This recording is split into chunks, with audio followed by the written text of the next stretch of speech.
And then in the first session, we also talked about the internal issues. So a lot of the challenges faced, but also the opportunities faced by many in the team were around the amount of resources that are put behind communications and the actual infrastructure that is set up or not set up to support communications. And there we heard, although it was not so related, it was more related to content, but we heard also from Cocoa Life, from Margaret, about the power of the network, really, and the way that they have been at Cocoa Life creating a lot of content that then cascades down and through the whole system. So content that all different partners within the system can use and can adapt to their markets and their audiences. Was there anything you wanted to add to that, Margaret, about what you presented on that first session?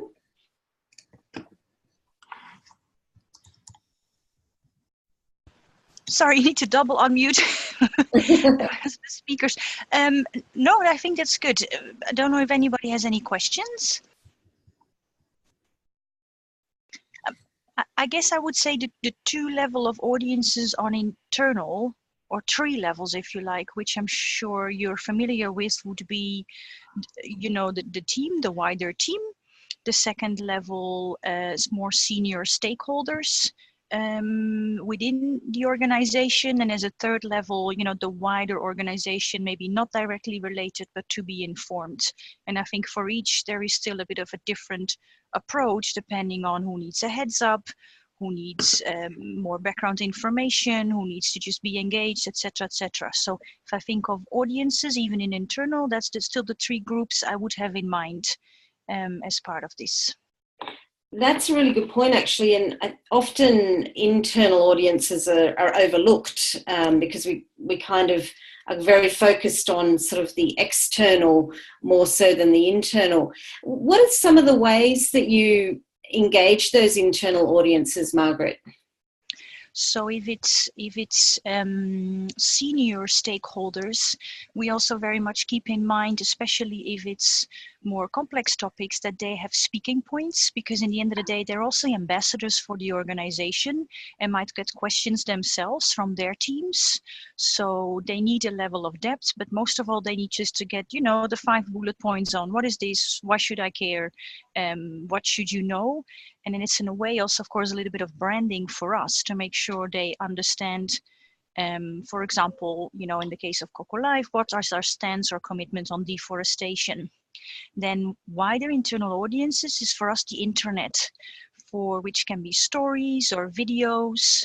And thirdly, we've been going on a journey of trying to use our internal audiences also for external communication, which is a bit of a pilot program, so that instead of using our corporate social media channels, we've been providing people with content that they would then, for example, use on their LinkedIn or their Twitter.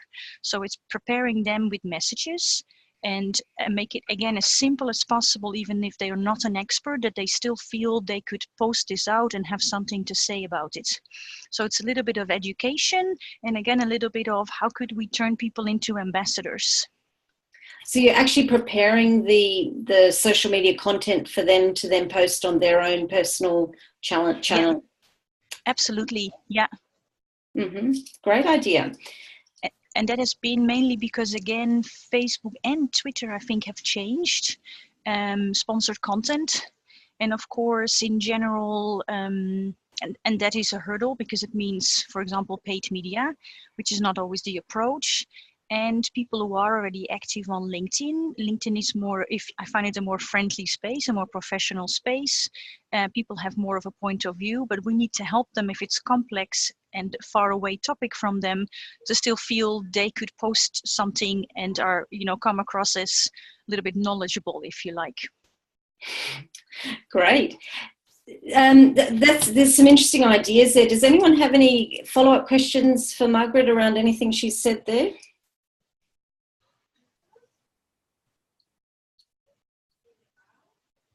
Okay, great. So that was sort of what we looked at on internal.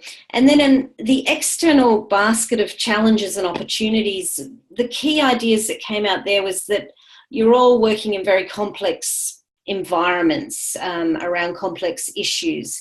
And it's often difficult to figure out how to turn this messaging into, or turn this issue into something that resonates with people, that they not only engage in, but that it actually speaks to them, says something to them. And also the idea of access. So access to the people who could be the storytellers, the people who can give the information. So these were some of the key challenges that came up. And there in the first session, we had an insight from ProForest, and they told it, and Libby told us about some interesting things they've been doing with animation to communicate very complex ideas. She also talked about the investment that they've made into audio-visual content. So they sent a camera crew to the field who also took photos, and they've been able to reap from that many, many different products. So they've made many different films, and they've made many different photo stories, and they've also been encouraging their staff to take photos using their phones, and they've been able to produce a number of photo stories on Exposure, the social media platform, to using those photos from the staff. So that was really what we did in the first session. And then in the second session, we actually took some of those challenges and we workshopped them around a scenario of a made-up country. And there was group work, and then out of that group work came some really interesting ideas. So one of the ideas that came up in the area of strategy was that the need to really link the communications strategy to the corporate vision. It sounds very obvious, but it's not so often done so deliberately. And one of the ideas that the group came up with was to have workshops or sessions that's not just the communications team, but it's more positioned as a workshop or a session to actually look at the vision for the overall project or the overall work. And then once that vision is understood, to lead into, okay, what does this mean for how we position ourselves as an organisation? And from that, then how do we engage people into what we do? So first, the sort of overarching vision leading to what does this mean for positioning ourselves in communication? And then what do we do to actually engage people in that? And another aspect that came out on the strategic level was this idea of messaging around solutions. So the fact that many of you are conducting dialogue around solutions rather than messaging around the challenges or some of the problematic issues that you're involved in, but looking at messaging that focuses on what can be done, the way forward, the positive sort of approach. Gradia, you were in that group. You and Charlie, I believe, and Vanessa, I think, was in that group. Was there anything else you wanted to add to that? Anything that came out for you that I've missed? We discussed all of that, and there was also a key point he mentioned specifically. I think it was Charlie. Mm-hmm. Specifically when it comes to communicating with the private sector, where he noted that most of the time our messaging is a little off when we talk to the private sector, and we need to communicate with them in a way that usually, that would then, highlight what they have to gain from our processes. Okay, because most of the time we just tell them, okay, this is what the project is, what we want on this project, these are our goals and our aims and objectives, but we don't really highlight what it is that they can benefit from. And them being private sector, it's important that we show them the added value that we bring to them. So if we're done showing or showcasing the added value that we bring to the private sector, it becomes difficult for them to engage. And that situation actually applies to the situation in Liberia. Okay, we've had a lot of difficulty in getting the private sector in the oil palm industry to come on board our national oil palm platform. It was just until recent months that we finally managed to break through with them using this very same strategy that Charlie was talking about. So I think this is very key when it comes to dealing with the private sector. We need to try to change our messaging a little bit. Good point. So really to look at what's in it for them to be part of the platform, to be working with the team. And I wonder, does that translate then to all the audiences? I mean, is that something not only for the private sector, but also a message that has to go to all the audiences? What's in it for them to be part of the platform? Yeah, and the thing is that from our perspective in Liberia, it's a lot easier to get other actors interested.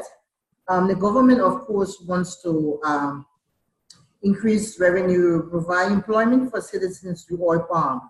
The CSOs, of course, will be on the people's rights side, preventing deforestation. I mean, the other stakeholders are what we call easy gains, you know. But for the private sector, it has been harder. The private sector, of course, will mostly say profits, benefits, you know, those kinds of. So it has been difficult for us to sell them what the value of the project was or is, especially those that are not signed on to the RSPO, that's the Roundtable on Sustainable Palm Oil Initiatives.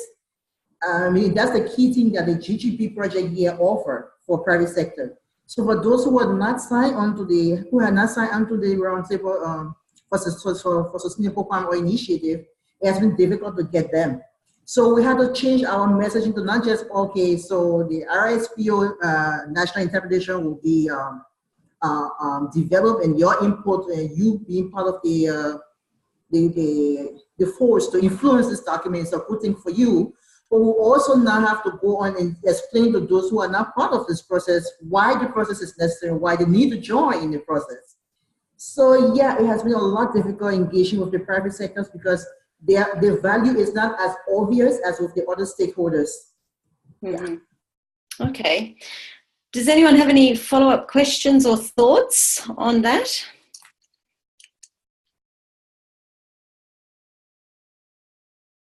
Something to ponder. Well, okay. One question here, Lisa Sandra. I wonder if, because I understand that you have some challenge engaging the private sector, were you more lucky with the government authorities? I mean, was it easier? Yeah, in Liberia, unlike Indonesia, because we had this phase over with Indonesia, and that was the case, they had serious issues negotiating or participation from the government. With Liberia, that is not the case. In fact, it's one of the easiest things for us because the project is actually based at the Ministry of Agriculture. We are in the building right now. So we have easier access, and it's easier to get out to government ministers and the different government agencies using the Ministry of Agriculture personnel to help us with that. But yeah, the difficulty has been private sector and the large concession companies. Is that something others have experienced as well, the difficulty engaging the private sector? Yes, because before we came on board the Liberian National Oil Palm, for this platform, it was the same case. At that time, it was just Conservation International merely engaging and leading on platform activities. So there was still this difficulty in reaching out to the private sector. So it's a history. Mm-hmm. It is a history, yeah. So one of our strategies was to try to get the Minister of Agriculture involved and have him send out invitations and letters and invites to these to the heads of these concession companies like Golden Ferradium and Sam Darby, and it has been somewhat effective over the past 2-3 months. Mm-hmm. Because Mr. carries a weight, yeah. So we're doing it on our own. as, oh, Good Coast Partnership Project invites you to this meeting and blah, blah, blah. It wasn't going as well as when we had the minister or the Ministry of Finance send out these, it was more like decrees, like come to this meeting though, something like that. Yeah. Okay. All right. So I've added that point. Thanks for bringing that up, Gradia.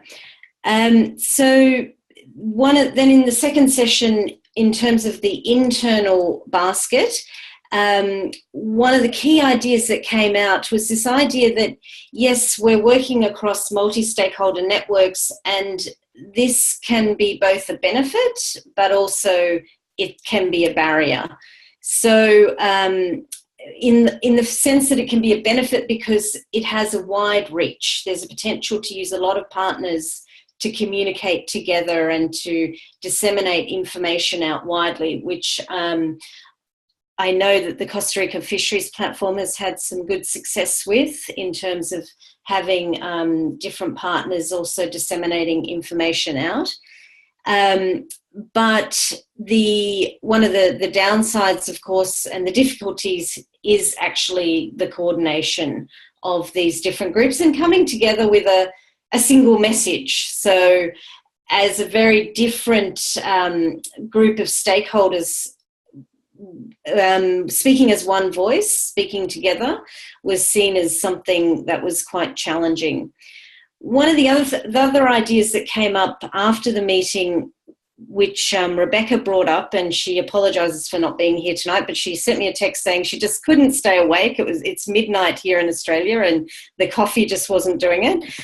But one of the ideas that she put forward was this idea of, the shared assets that these vast networks have. So contacts, something simple like a contacts list, rather than each business unit or country office having their own Excel sheet. Imagine if we could share this as one, global contacts list that could be used. So there's definitely some assets there that could be tapped into. So that's what came out in the internal. In terms of the external, how we take these messages out, what came up as key ideas there was this idea that any content that's produced, it needs to reflect the people that are the people that it's trying to communicate with. So, for example, again, Costa Rica has done some fantastic testimonial videos, which are the people who are involved in the platform themselves speaking about why they support the platform. So Simon sort of dubbed this as people like us content. It's very good at resonating with people when they see themselves. They see, people who are working in their jobs, people who are facing sort of similar issues that they're facing. That kind of content can really resonate strongly with people if they see people like themselves. Also, this idea of visualizing, so any kind of visual content, whether it's audio-visual content from the field, and then also the idea of infographics, of course, and then using storytelling. And I know that that's something very strong in Cocoa Life's approach is the storytelling. And Margaret talked a lot about how they even have people come into the offices in countries and sometimes interview them over the phone to try to get those stories from the field. So that's a very quick recap of what came out in the first session and the second session.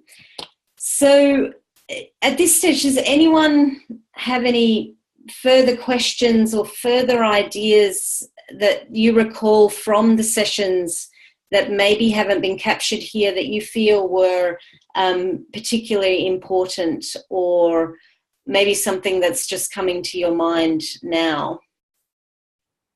Lisa, I'm curious about what you just said with the people like us content. Mm-hmm. And it strikes me that for those local fishermen who maybe are interviewed, I don't know how likely they are to see those video testimonials, right? So I think that only works if that content is going to the people like us. Otherwise, it becomes the sort of the woman working in the field, and then that image goes up to these like ivory tower offices, right? So I'm curious how you would go about making sure that the people like us testimonial videos would actually get to that intended audience. Good question. I guess there's different elements. So there's the storytelling stories of where you would have maybe the woman in the field who's, you know, an example of a woman working in commodities. That might not be necessarily a people like us type of content. That might be a different type of content that is more showing the impact of or the challenges faced by, say, smallholders. So that sort of has a different purpose. So that might be for the donor audience, or it might be for different audiences that you have. The people like us content was more, that came up more in the sense of if you want to engage government officials, to have sort of government official testimonials sort of saying, we support this platform because of X, Y, and Z. So if you see somebody who's working in your field who has a similar job to you, or sort of a comparable job, that you can connect to that and sort of say, okay, this resonates with me. I understand I'm facing those challenges in my work or in my field. It was more in that sense, the people like us content. Does that make sense? Yeah, thanks. Yeah. Okay. So I'd like to move on to the group work. So I think we have 6 people on the call. 1, 2, 3, 4, 5, 6. Yep, 6 people on the call. So maybe the best way to do this, let me explain the task first. So what we'd like to do is to have a sort of a brainstorming session where you would work in pairs or maximum 3 people to develop 1 or 2 recommendations to share with colleagues around these areas of strategic, internal or external. So the idea would be that you would take a few minutes now to think about which category you want to work on, and then Matthias will place you in the right breakout room. So group 1 would be working on strategy, group 2 on internal, and group 3 on external. And then once you're in your groups, the idea would be to take turns speaking, to take turns to reflect on what's struck you the most about the discussions so far in both of the sessions, and feel free to share examples from your own experience and your own work. And then again, if you could make 1 communications recommendation to colleagues, what would it be? Each of you sort of put that forward, and then together as a group to prioritise ideally 1 recommendation that you would want to share then with the wider group. And then finally, the 4th thing would be to brainstorm very quickly effective ways of sharing these recommendations with colleagues. So when we talk about colleagues, we're trying to break beyond the communications colleagues where we work. So colleagues who are in management, colleagues who are working in other areas. So how can we get them to take notice of these recommendations? So that would be sort of the final brainstorm. I imagine that point 3 and point 4, you would maybe only spend 5 minutes on each of those, and that the majority of the session would really be on looking at what struck you the most about the discussion so far, and really trying to narrow in on one recommendation to colleagues that you feel would be most useful. So, any questions at this stage?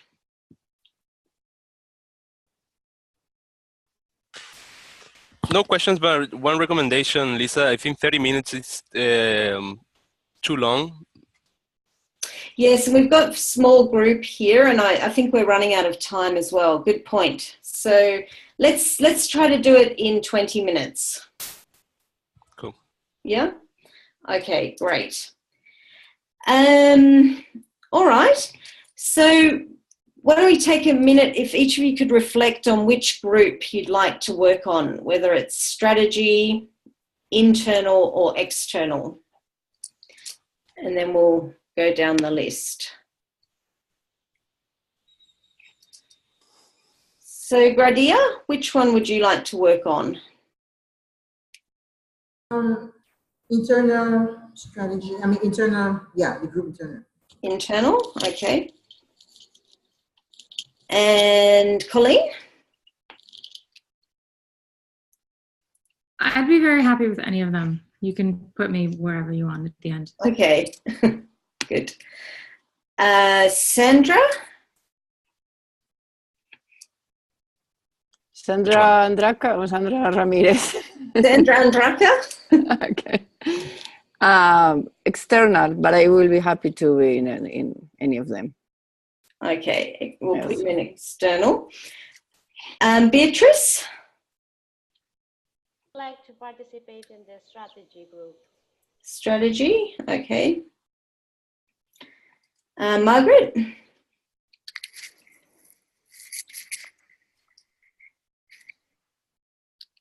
Sorry. I could be an internal to see if I could, contribute, but I'm happy in either. Yeah. Okay. So, and Sandra, yes? Yeah, strategy too. Strategy, okay.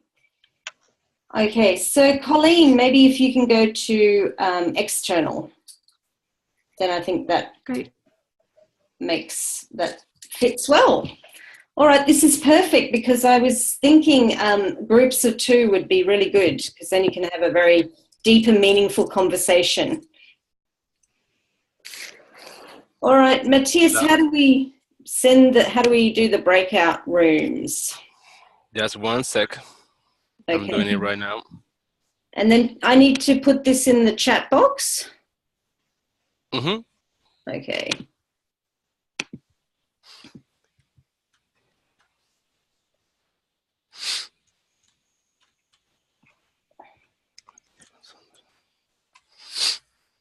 One sec.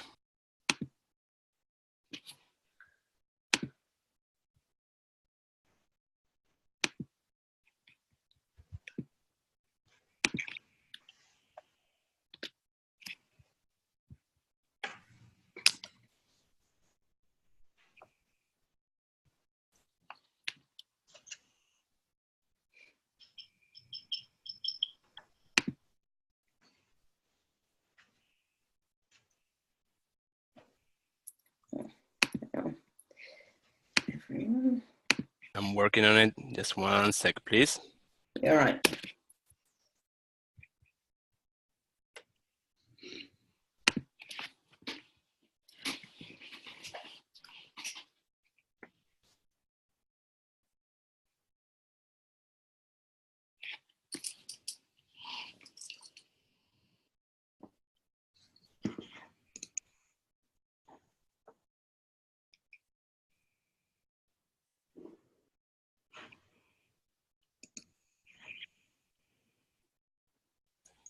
There we go.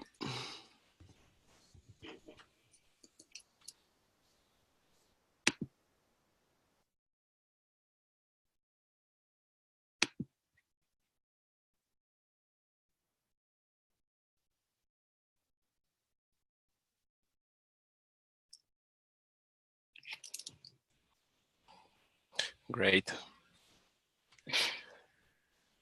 Would you like to wait, and I can send you maybe to each one of them? Yes, that sounds good. So 20 minutes. So what time is it now?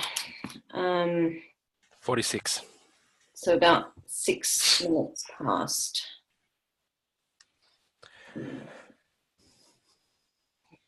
Yeah. Maybe we can reduce it. Yeah, let's reduce it. Maybe 15 Yeah. minutes. Yeah. Yeah, let's bring them back at on the hour.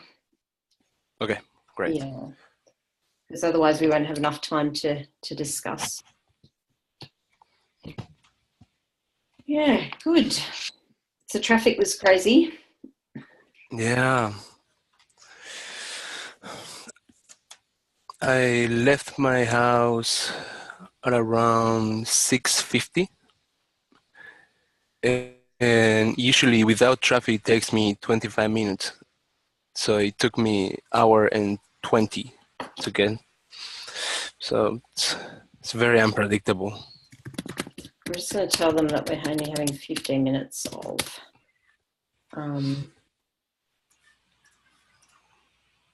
group work. Yeah.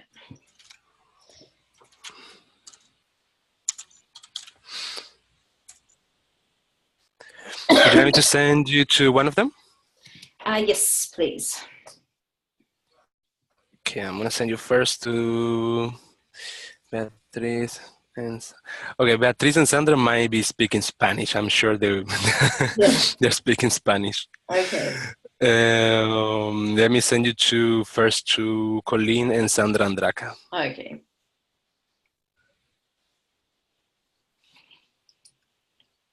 There you go. Thank you.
Hey.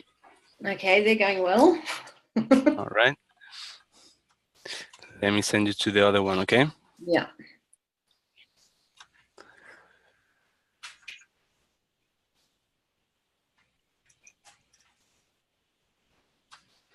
There you go.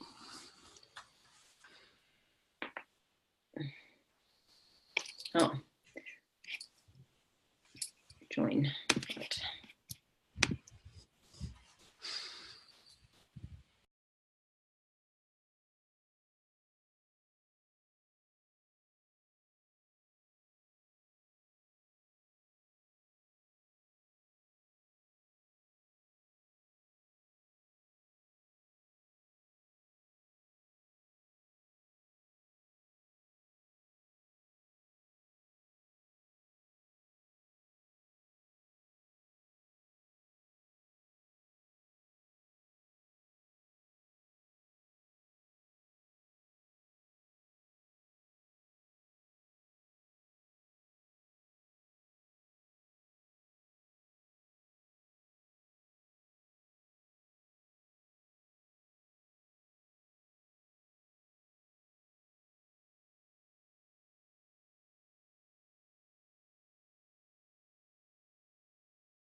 Going well?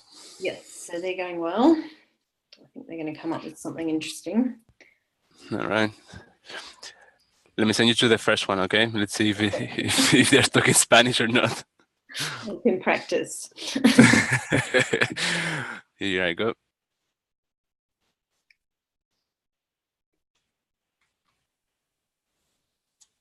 Maybe tell them we've got 5 minutes left. Yeah. As well. Thank you.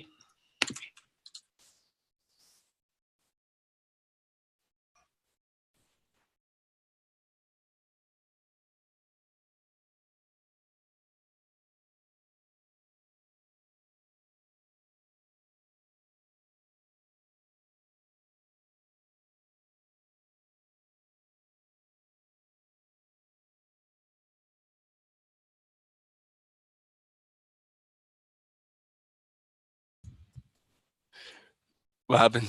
They were speaking Spanish and I didn't want them to stop. I didn't want them to like suddenly stop and for me. So I was like, oh, gotta go. Maybe you should go to that room. I can't. I'm the host. Oh. That's fun. I mean, if they're talking, then it's good.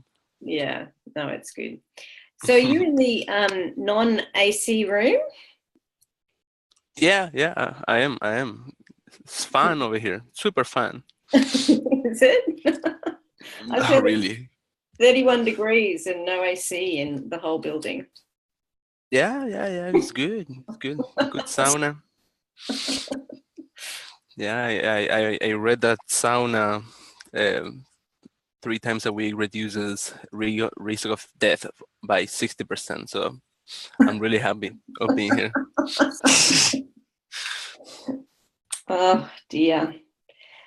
Do you get sleepy? You must get sleepy with that kind of heat. No, but I cannot concentrate. It's not good environment to work. Yeah, I can imagine. What about where you are? Is it cold, sunny? Well, we're just starting the summer and we actually got AC last year here because it was impossible to work when it was like 40 degrees and, you know, okay. kind of falling asleep at your desk. So finally, but we got solar first. So the AC system is powered by the solar system. So. Oh, wow. Yeah. That's awesome. Yeah. So that's pretty. And the next plan is to get batteries so we can just store all our own power and then we can get off the grid. That is awesome. Yeah. Cool. All right. So we've got 2 minutes left, and we've got 15 minutes overall. Oh, I did make this session a bit short, didn't I? Oh, I think it's good. I'm gonna send them a message again. Okay.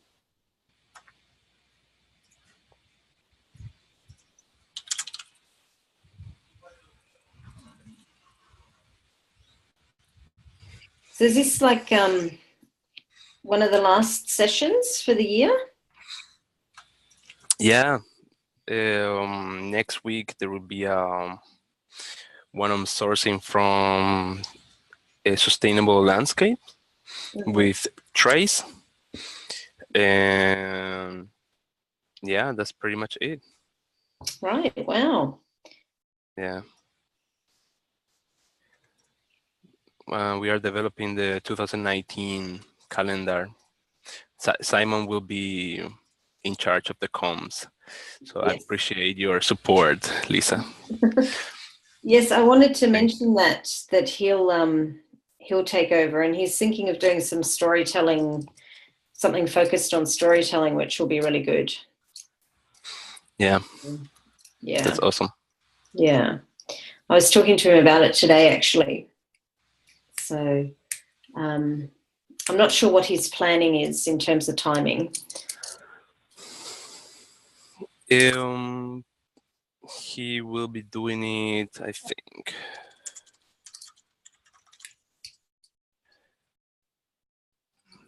at the beginning of the year, the first quarter. Oh, maybe yeah. January, even January or February, I think. Okay, that's great. Yeah. Mm-hmm. All right. Should we bring them back? Yeah, I will ask to bring them back.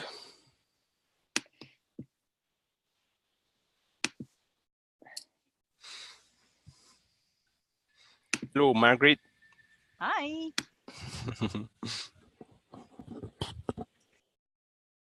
So I'm just going to share my screen.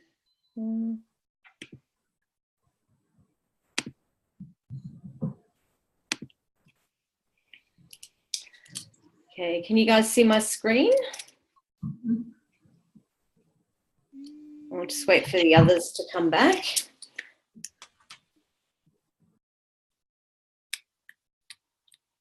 Did you manage to get through all 4 parts, Marguerite and Gradia? Yep. Oh, yeah. We did. You guys are awesome. So efficient. So efficient, yes. Oh, why, thank you. Oh, who's that?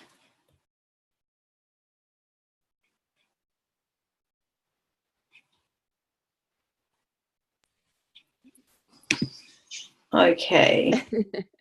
Everyone back? I think we've got a new person has joined us as well. Jaime. Who? Sorry? Jaime Mancilla from Peru. Ah, okay. Hello. All right. So can everyone see my screen? Yes? Yes. Okay. So I'm just going to use this as a whiteboard and write down your one recommendation that you have. And let's go group by group. Shall we hear from the group that was working on external first?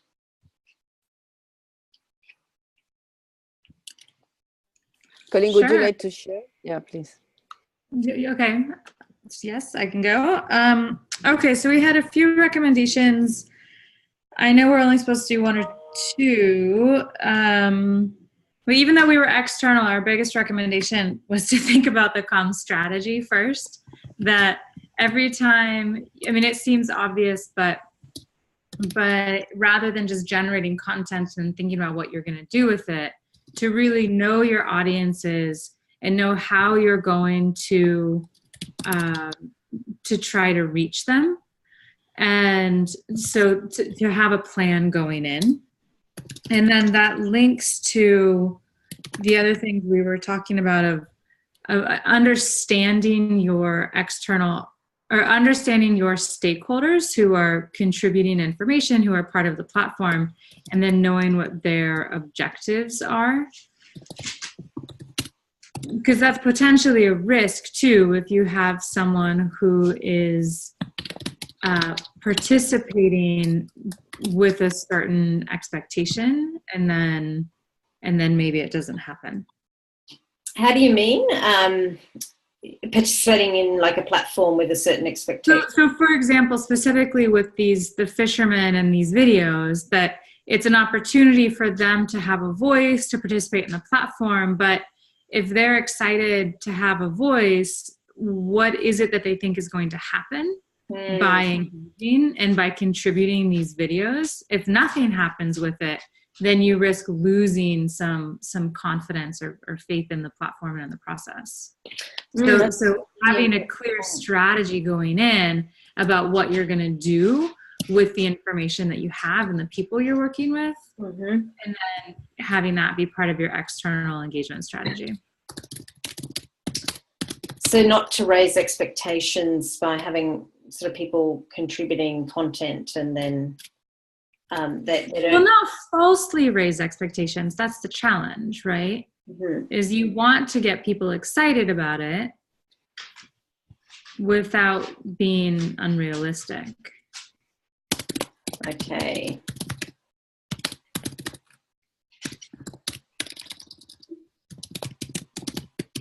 Okay. Great. So you've given us 3. Sorry. Which for you is the most important one? Like in your discussion, if you had to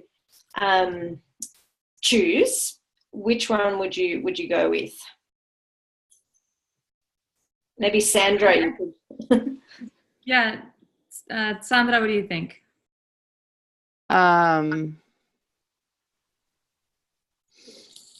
I think probably the comms strategy is going to be covered by our colleagues of the strategy group. So maybe we are lucky and they have some recommendation there. So I think that clear strategy on what you're going to do with the content. Okay, great. All right, thank you. Did anyone have any clarifying questions or any thoughts for this group?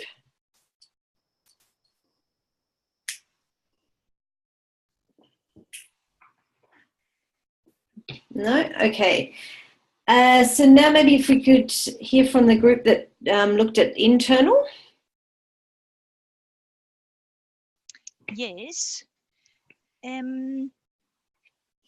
We also had actually 2 recommendations, but I tried to morph them into one, which I think at the heart is, if you think of your audiences as part of your comms strategy, take what you would consider your internal audiences, therefore with you from the start as well, and apply the same rigor, right?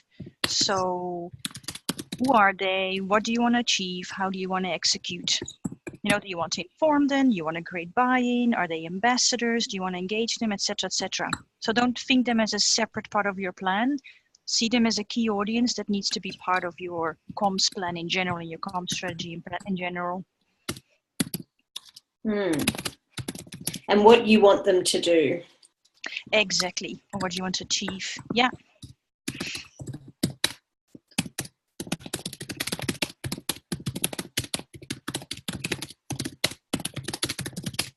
Or what you would like the outcome to be. Yeah.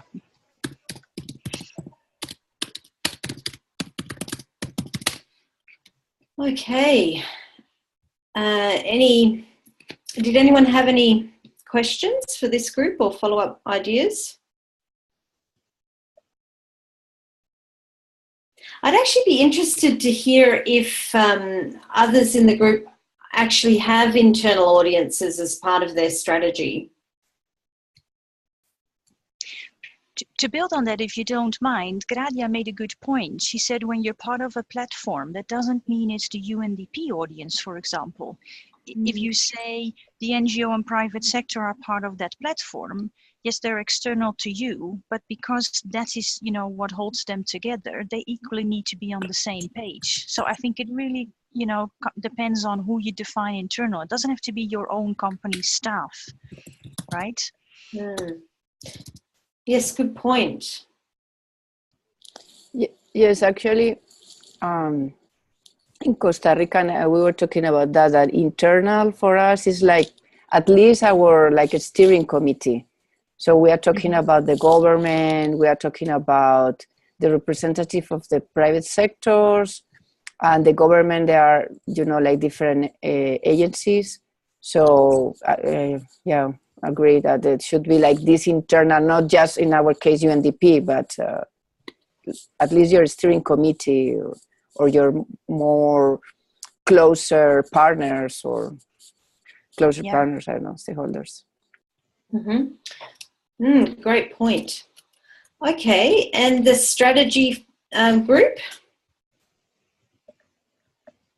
We will recommend, it's one recommendation, two recommendations actually. The first, it has to do with the challenge that the Costa Rica experience has faced, and also the Peruvian experience with the coffee sector, that we have changes in the authorities, also changes at the ministry level. So it's very hard, and it's very how do you say? Okay, that you have to start from zero again, the whole advocacy strategy. So the recommendation would be that you have a wider approach in your communication strategy to involve also during the election processes the other political groups that can become government in the short in the next government. Also, it's not only the change of government, it's also change of ministers. So also a good ally and a good strategy is also to have the strong support from the private sector, because this provides a balance to all the stakeholders involved. And the second recommendation, Sandra will provide the second recommendation. Thank you. Thanks, Beatrice. That's a very interesting one that hasn't actually come up until now. So thank you for that. We also think that there is an important recommendation at the strategic level, that is to consider the design of in the design of the strategy, the context of social movements of protection and preservation. In our case, in fishing, there is a context of animal protection, and we have to take it into consideration in terms of planning our measures and defining our contents, and also to try to engage social civil movements, NGOs, for example, who work on this in the way that we can create measures that show the value of the platform for each sector, also, even sectors that goes beyond the protection or conservation. So this is a very important issue to consider in the strategic issue. So when you say the social moments, what do you mean? Well, in the case of Costa Rica, we have a lot of organizations working on animal protection. So there is a social movement. And in our movement, in our case, that we work with animals too. So right. we have to. Yes, it's particularly for the fishing sectors. Yes. Yes, that's interesting. And GCP is now sort of moving into other areas, into Mongolia, into Kashmir, where this sort of issue would come up as well. This idea of how do you balance the, I guess, what could be seen as cruelty, I guess, to animals with the commodities. So have you confronted this issue in Costa Rica in the fisheries? Is this something that comes up for you guys? Well, I think that it is present in terms of some NGOs or groups that doesn't want to participate in the platform due to these issues of conservation, protection. So for us, is even if it hasn't been an obstacle, I think that for the future it's good to consider that it's as a context. Mm-hmm.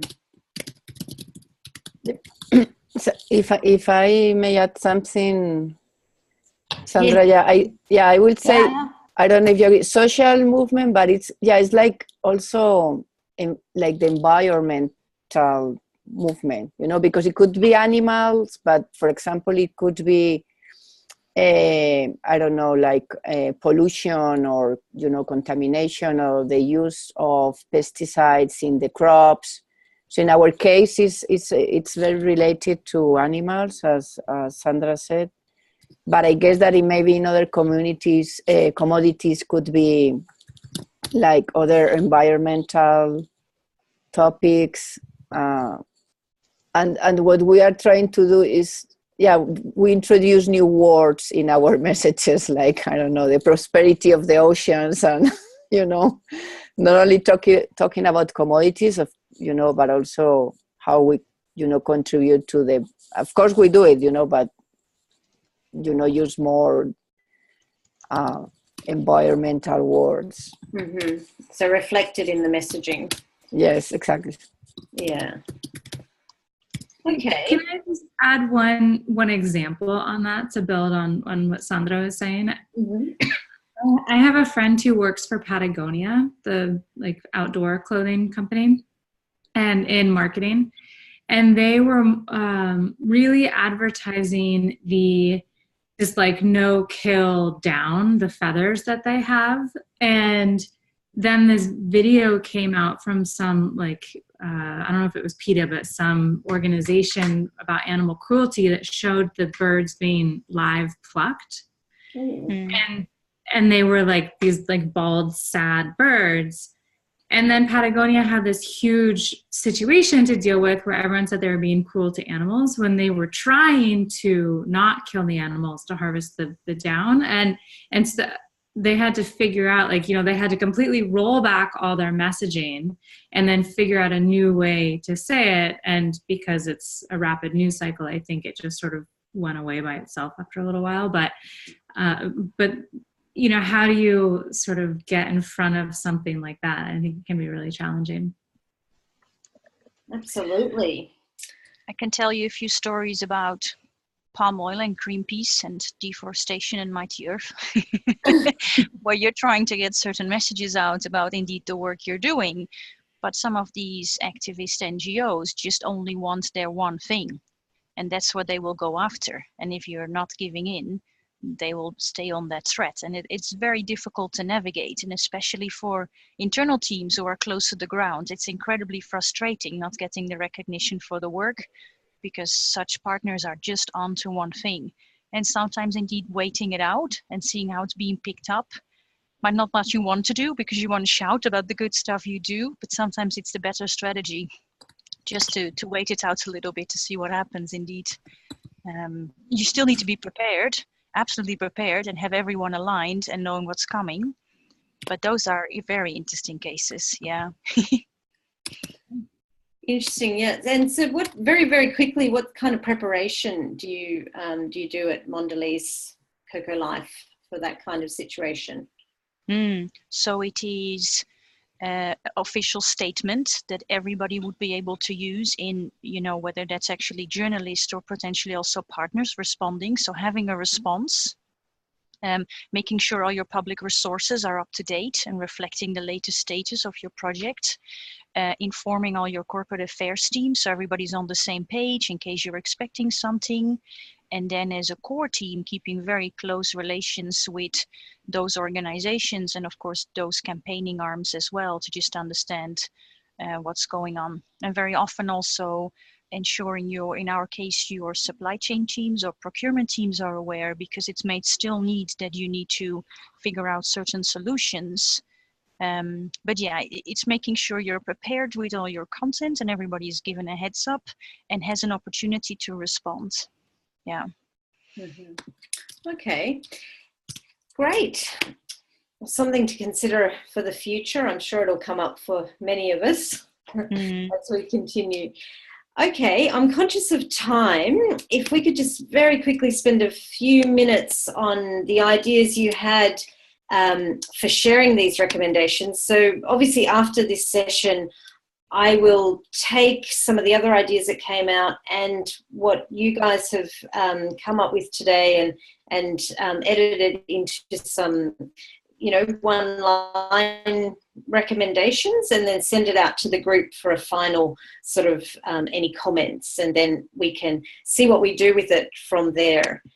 In terms of sharing it with colleagues, so trying to go beyond the communications people, what were your ideas that you had in the group?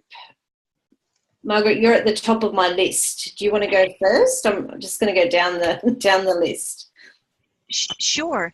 Gradia made a good comment in saying, well, if it's mainly, for example, more my regular type of teams, of course, it's probably through meetings or an email or any other living documents that you have, in which maybe you update. She was mentioning, for example, brand guidelines, or there might be other type of, those type of documents that you update with some of these recommendations.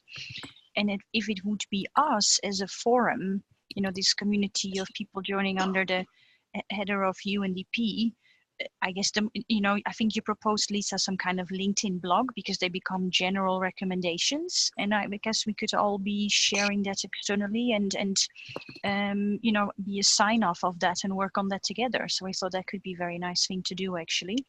Okay, to demonstrate what we've been spending our time on here on these calls. So a LinkedIn blog, you said? Yeah, I think you actually said it before, and we like that idea. Okay. Like a joint one. Yeah, I think that could be good. All right. Great. And Colleen? We didn't actually even get to that part of the discussion because we were so excited about all the other stuff. But I think that,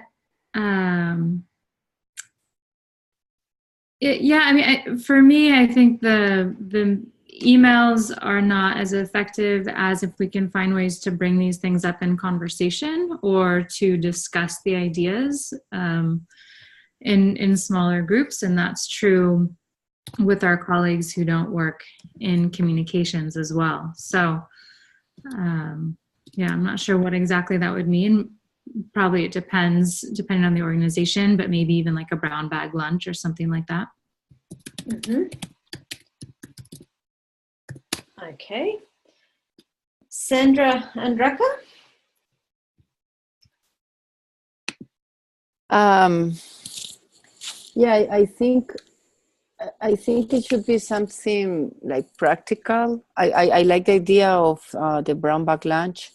I think something that it's at least always useful for me as a non-communication person is like to see study cases or to see specific tools or, communication materials. So for example, we have this Google Drive, so if you go to communication, actually, we don't have too much information there. So it could be nice maybe to have a list with some links of the different materials and products that we have produced, in the platforms, like videos, brochures, key messages. Great, yeah. Okay. Gradia? I think Margaret, you mentioned Yeah, things you said. yeah, I'm good. You're good? Okay. And Sandra? All the ideas that you have said are great, and I like particularly the idea of the LinkedIn blog. And also, I think that we can create or think about a communication network with some alerts, email alerts that allow you to know what is happening in different contexts. And in terms of the way that Sandra was explaining, probably there are a lot of information, but we don't have the idea of how to access that. So with some email alerts, at least once a month or something like that would be very helpful to know that some platform has new materials or someone is write a blog or whatever. Great idea. So if another group to share the kind of products that the different platforms make. Yeah. Beatrice? Yes, I think that it would be also good to share work documents. For example, the terms of reference. If you are going to undertake a communication analysis, a diagnostic of your audiences, if you can share that kind of product or documents would be very helpful. And also to use for these heavy documents, the shared drive, the Google Drive, as mentioned, Sandra. Great, all fantastic ideas. Well, I think there's a number of things that can be carried forward and some ideas also for Simon. So Simon, as you know, is the head of communications for the Green Commodities program, and he'll be taking over next year the running of this group. So I'll definitely share these ideas with him as not only for sharing the recommendations that we've come up with, but there's other further ideas here that can be used more long-term to share information and updates between everyone on this call and beyond. Great. Well, that wraps up our session today. Apologies that we've gone over time, but thank you very much for your ideas and your enthusiastic participation. And I will pull these recommendations together and then let's see how we disseminate them. Thank you, Lisa, for keeping you awake. And all of you. Thank you, Lisa. We appreciate your leadership on this stream. It was a great pleasure. Thank you all. I will miss it. Not the late night, but I will miss it. And thank you, everybody, for coming as well. Yeah. And enjoy your keep in touch. Bye. Christmas. Yes, Merry Christmas. Bye. Enjoy the break. Merry Christmas. Yeah, Merry Thank you. Christmas. Happy New Year's. Yes, it's happening soon. Bye. Bye. Thanks. Bye-bye. Thank you, guys. See you soon. Sandra,